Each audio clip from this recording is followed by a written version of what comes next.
Good morning, good evening, and good afternoon. Welcome back to my long-awaited advanced guide to the Monk, a role which has risen to a true top-tier pick.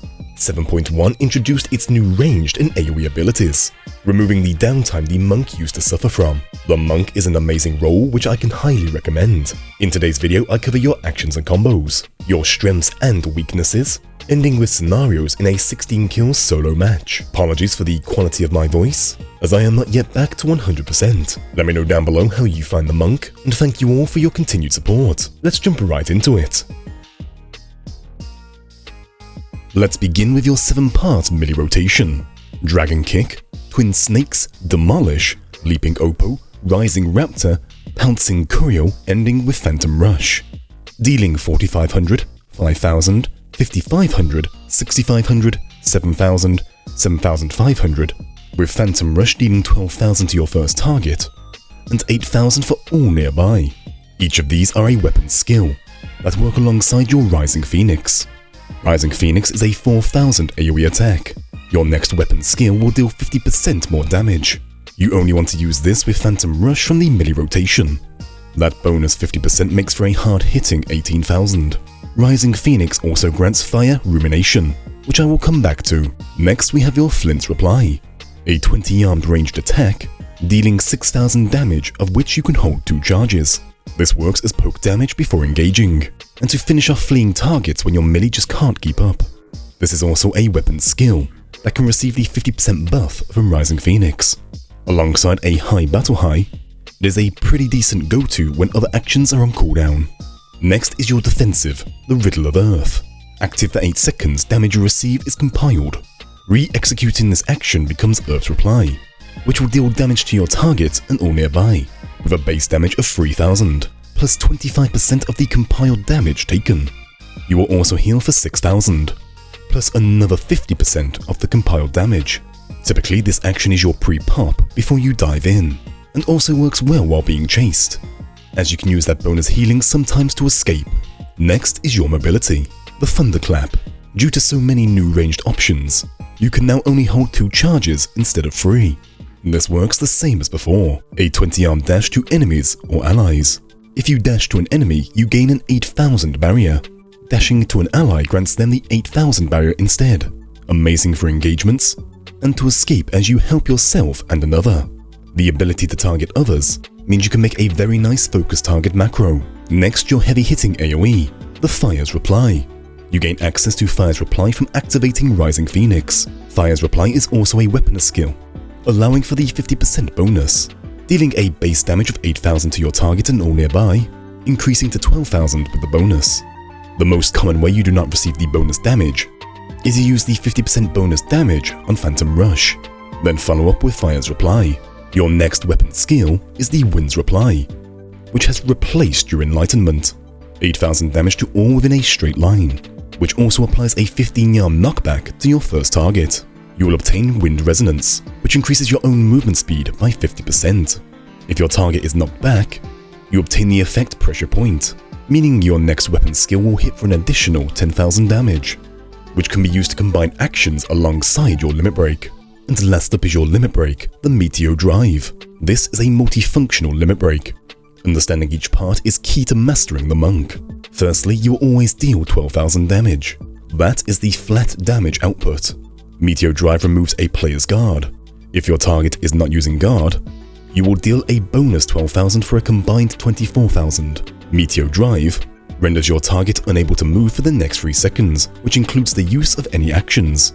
You used to combine this with the old Enlightenment skill, which would add another 10,000 damage. However, the new Wind's Reply version only applies to weapon skills. Your Limit Break is instant, so overall your Limit Break by itself is now weaker but still locks down your opponent, whereas comboing now makes the Limit Break stronger than its previous version. There are a few ways to combo your Limit Break. One of the strongest is still to prepare Phantom Rush.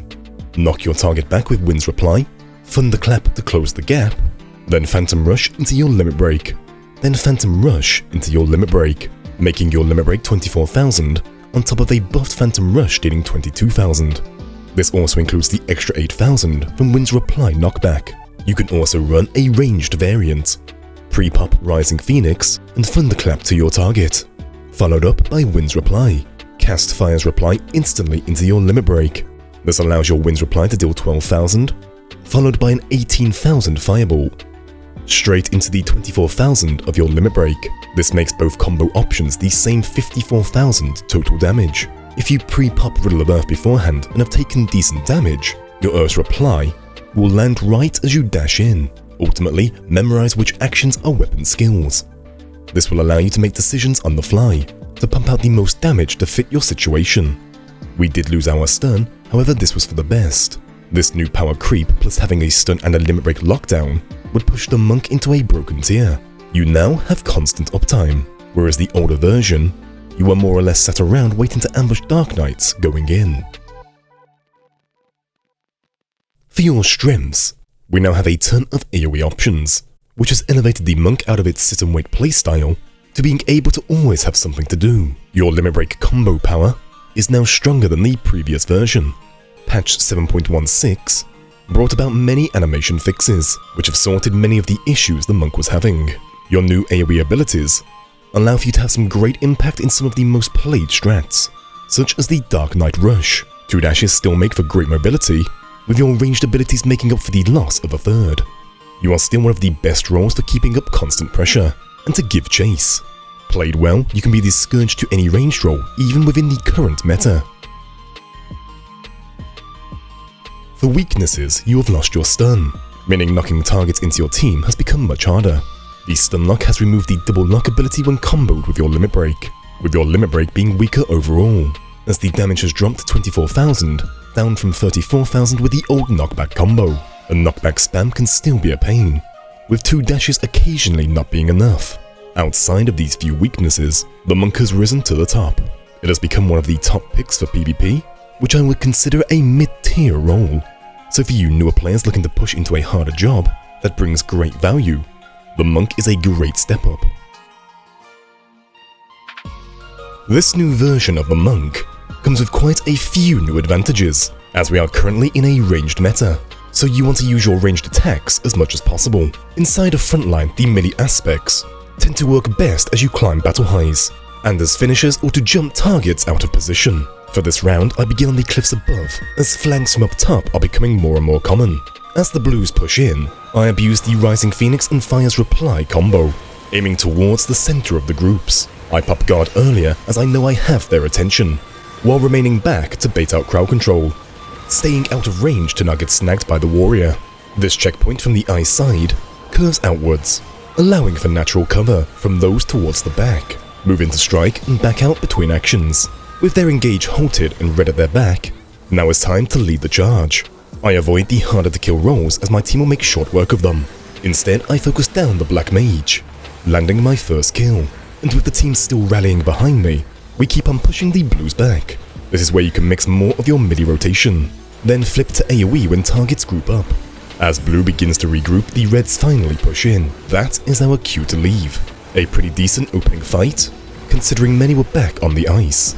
Jumping right ahead to right after my team destroy their first ice, my plan is to battle for mid.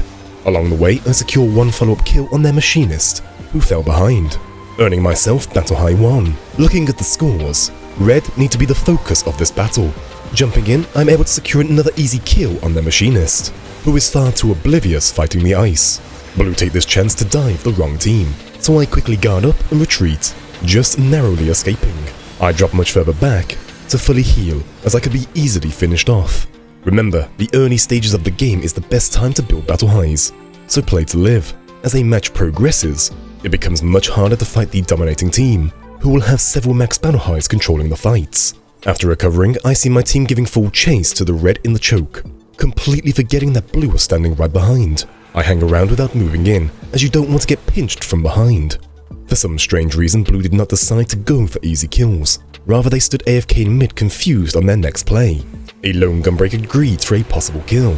With some strong fire damage, knockback into limit break, he made for a fast 4th kill, pushing myself into a battle high 2.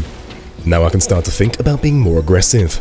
Seeing this summoner so close out in the open, I see the chance for another kill, this time getting up in his face with your midi rotation. Keep the pressure on. In doing so, he made the mistake of not falling back towards his alliance, allowing me to knock him away and finish him off with Flint's reply at range. Next, we want to divide our attention to the red rotation from their ice. You want to be close enough for your ranged actions, but not so close you will get swarmed. Look for openings and distractions. The pressure here was too much and they begin to flee. Their panic divides them up, allowing my team the advantage. Again, jump between ranged and melee when required. You will also notice I jump ahead. To pre-pop guard to bait out more CC. Avoiding CC allowed me to line up a well-timed fireball for the 6th kill. With choke pushes such as these, be wary of your own alliance ditching. And flanks from the 3rd team. We already established that the Blues are the passive team this round, which is why I was more confident in hanging around more than normal. They do, however, eventually wise up to the third-party potential, so now it's time to make my escape. I have no mana to work with. I do, however, have guard and 2 dashes. Targeting an enemy in the direction of your escape saves you plenty of time. In this case, I jump to their samurai. Activate guard as all attention will turn my way and stall for mana. Use purify when required. Then, thanks to a mix of Battle High 4 healing and the red's distraction, I managed to escape. Here we have red greeding for extra kills. The game is still early, and they could earn a lot of Battle High here. The trick is to fall back to a better vantage point. Do not turn and run away like many do. Their engage will not slow, and they will run your alliance down. Use their grouping as a chance to land some good AoE damage, and punish those who get greedy out of position. The sooner you deal with the threat before you, the sooner you can get back to the objective. Coming back for my first death, I still retain half of my Battle High, meaning I can still play aggressive, I just need to be cautious. And right now things are pretty close across the board. Players are split for the small ice, so I take this chance to duel this red mage. Red mages can still out 1v1 any role. When dueling red mages, you need to hold nothing back. Stick to them like glue, and keep them on the defensive. Remember, pressure equals mistakes, and his overconfidence allowed me to burn him down for my 9th kill. Jumping ahead following the small and large ice, it is time once again to battle for mid. I rush ahead to capitalize on the red while flanking blue. A small group forms. Take this chance to AoE and eat away at their MP. Big battles can be drawn out, and can often be won, simply by forcing them to burn through their MP. Do not overcommit, dance around a bit. I notice their samurai using G10, so I make the risky play, jumping into Limit Break Lock-in. Limit Break Lock prevents the samurai from using their own one-shot potential LB. However, it is up to your team for follow-up, so there is a level of trust involved. Isolated as he was, I had no doubt in my team. The ice is also a great way to cycle through your melee actions. To prep your strongest ability, Phantom Rush. As the ice gets destroyed, we waste no time diving red, right as blue pinched them from the side. A well-timed fireball landed me my 11th kill, once again jumping into a Battle High 4. In this scenario, as reds fall apart, do not fear to continue a push. Take down the stragglers, only do not overcommit. Then get yourself pinched by the 3rd team also moving in. As you can see, I will only engage to the choke. I do not, however, push on in. Blue is attempting to flip the battle in their favor. So again, abuse your ranged AoE, and pick off the surrounding players. Always prioritize range. Classes such as Summoners and Black Mages. They are faster kills, and as they slowly decrease in number, it becomes much easier to take down tankier roles. Mid-chase, reds return with their own flank. So here you want to engage by retreating. Fall back to a better position. Here the team moves back to the choke on our side of the map. Now as both red and blue collapse together, we have a means of escape.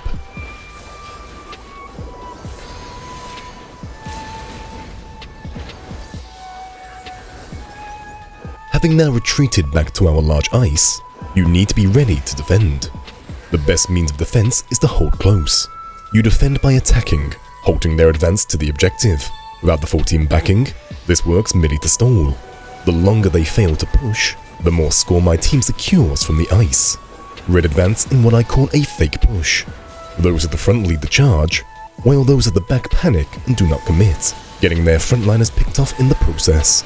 I advance and give chase, as the blue are now rotating from their large ice to the north. In doing so, I secure my 14th kill, and this is now considered the endgame, with all 3 teams being neck and neck.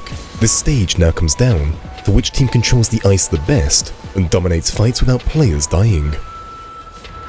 Here I spot a lone red mage, who I am able to swipe thanks to the monk's new ranged abilities, which in turn denies score from the blue team. They were none too pleased with this result. Their follow-up dive to kill me results in their samurai and summoner getting picked off. Here, you do not want to slow down as a team. Keep the momentum going. For sending into the blue team. We may be 1400 up on score, however at this stage that can flip instantly, with the small ice yet to spawn.